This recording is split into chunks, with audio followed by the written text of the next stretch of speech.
It is September 1st. There's NFL football being played this month, which gets me a little bit extra excited.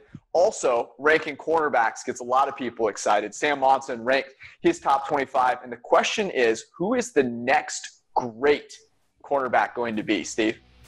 Yeah, so we've got Stephon Gilmore as our number one. He emerged a couple of years ago in that man-heavy scheme by the New England Patriots. And I'm looking at Marlon Humphrey of the Baltimore Ravens, a guy that excels in the same place where Gilmore excels, which is in man coverage, in single coverage. It's Gilmore, it's Marlon Humphrey, and then Casey Hayward are the only three guys with, like, passing PFF grades when targeted in single coverage. So I think they're in a tier of their own in that particular part of the game. Now it's up to Humphrey to improve the rest of his game. He has all the skills to do it, but he's got the most important skill, which is sticky man coverage. Marlon Humphrey's the next great corner. Actually, I'm going to go with Adoree Jackson. He's someone who I think is being underrated by a lot of people. Has graded well throughout his first 3 years, and he sort of took that step towards the end of last season, played really well in the postseason. He's fast, he's athletic, he's hard to beat over the top, and the numbers show it. He has 10 more forced incompletions and receptions allowed on passes 20-plus yards downfield in his career, which is just a super impressive number. I think he could jump into that top tier of cornerbacks as soon as next season. I cannot believe that you guys are just leaving out the most talented cornerback in the entire league, and that's Jalen Ramsey. This guy is an absolute stud. He's number 4 on this list. I would be stunned if he is not at least in the conversation, if not leading the conversation for number 1 next year. He's dealt with a Jaguars organization that clearly doesn't know what they're doing, right? They're just shedding first-round picks left and right. And Jalen Ramsey is a guy that has proven he can play at an elite level, a 91 overall grade over the last 3 seasons. He finally has a chance to be in the same place in a culture that is at least slanted towards winning. Jalen Ramsey is the corner that I would take right now if I have to take one for the next 5 years. Yeah, he peaked in 2017. That's the only problem, George. Got to get back to that 2017 level. All right, let's go to the other side of the ball.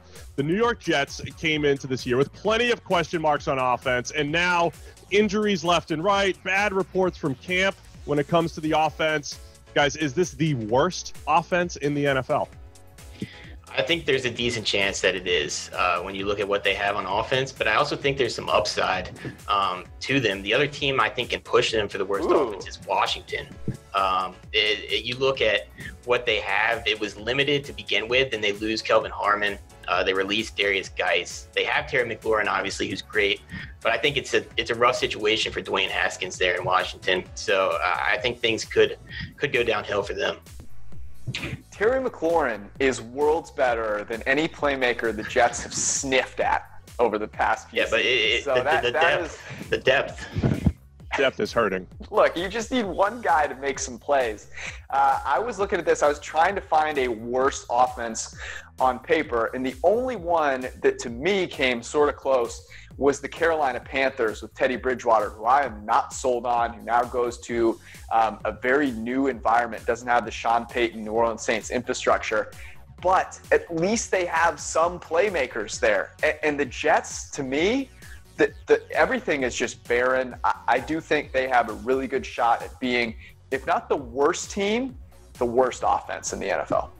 Yeah, my concern with the Jets, recently discussing this on the PFF NFL podcast, was their whole offense is what if. You know, they revamped the entire offensive line with what ifs, guys coming off of one career year or high upside type of picks like Mekhi Becton, and then their playmakers. What if Brashad Perryman does it again? What if Denzel Mims is a good second-round pick? What if Jamison Crowder stays healthy? That is part of the issue, is the wide range of outcomes with this Jets offense. And what if Sam Darnold is actually a bust and never does develop, even though he's still young? So I think the Jets are looking pretty poor on paper. Revamped offensive line ranks 27th for us still.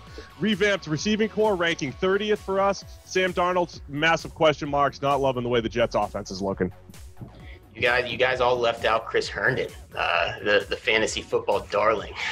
Just left the field hurt again. That's another part of the issue. I missed another reason. But the big news yesterday, outside of the continued poor reviews of the Jets offense is Andy Reid and Brett Veach extended to 6-year contract extensions. So that begs the question, is this Chiefs team a dynasty? How many more Super Bowls do they win, George?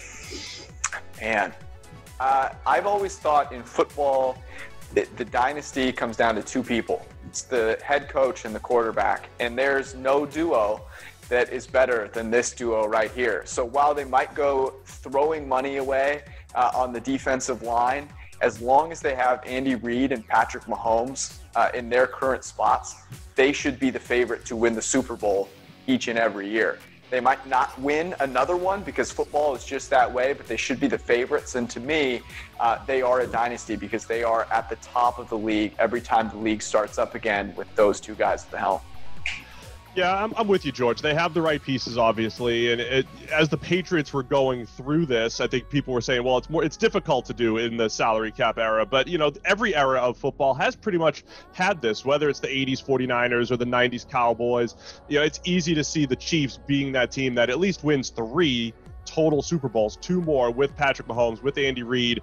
To your point, it's difficult, right? It's difficult to do it every single year. You need a bounce here and a bounce there.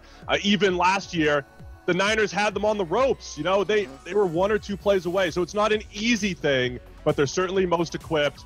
I'm certainly putting my money on the Chiefs over any other team to become the next dynasty, and I think all the pieces are in place. So let's say, yes, they will become a dynasty. Yeah, I'm just going to echo that. When you have arguably the best play caller in the NFL paired with the best quarterback in the NFL, it's hard to argue that they're the favorites heading into next season. Obviously, there's more parity in the NFL than probably any other league. So the exact number of Super Bowls, we can't tell for sure, but I put my money on a couple more. The interesting question is if they manage to have the same longevity that Brady and Belichick had, would they win more? And that's the interesting one for me. I would lean towards no, because the Patriots had a lot of great bounces go their way and a really weak division. I don't know. Steve, Ben, what do you guys think?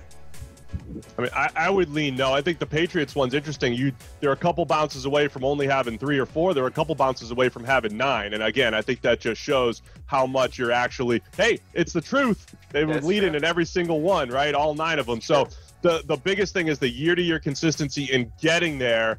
And then once you get there, anything can happen. But I think winning 6 is going to be quite a challenge. Yeah, I'd go under 2. 6 is a lot. It's a lot of Super Bowls for any quarterback head coach combination. You want to get rid of me and get back to more great PFF YouTube content? All you have to do is push that button right there and subscribe. Thanks for watching.